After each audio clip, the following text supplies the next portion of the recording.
In his 1974 publication William Peter Blatty on the Exorcist, From Novel to Film, Blatty recounts his visit to New York and listens to the suggestions made by publishers Harper and Row regarding revisions to his novel's first draft.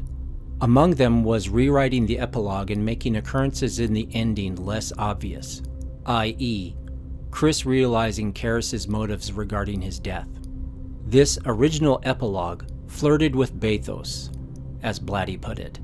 Further in his footnotes, he admits to missing the implication of Chris accepting faith that was lost to the ending's revision. The following is a relevant section of that original epilogue.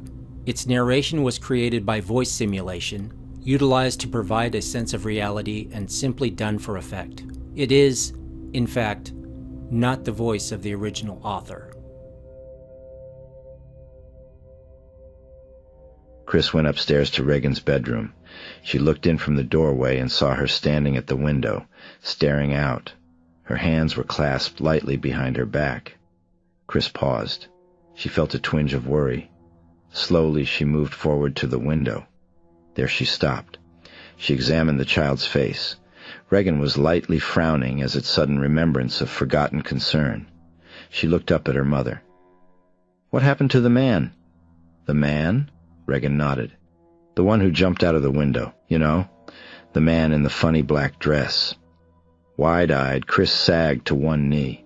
She took hold of her daughter's hands and held them firmly. "You saw a man jump?"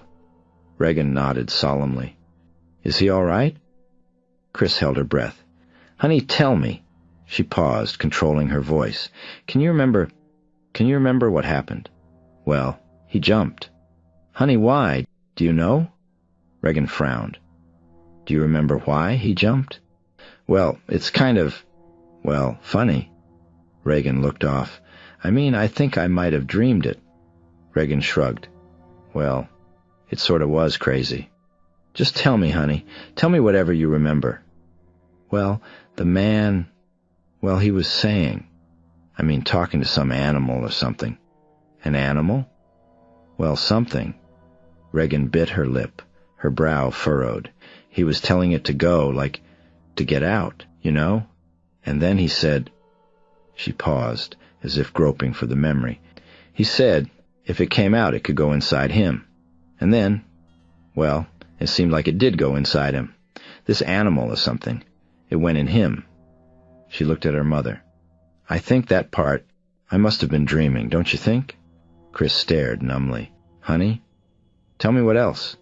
"Well, this man started acting real crazy and stuff, like he was fighting with someone." "Fighting?" "Uh-huh. But there was nobody there, though, just him, and he was saying—" She squinted at the forming recollection. She turned to her mother. "I remember. He was saying that he wouldn't let it hurt you."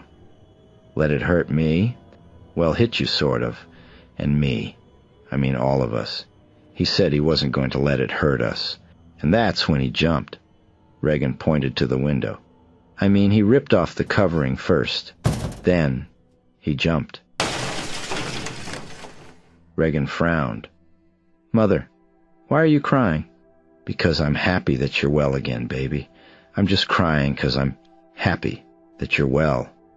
"Is the man all right, Mom?" Chris looked down. "Yes, honey, the man is all right. He's resting." "In the hospital?" Chris nodded.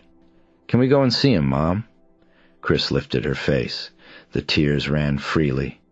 "Yes, honey," she smiled. She clasped Regan's hands. "Someday,"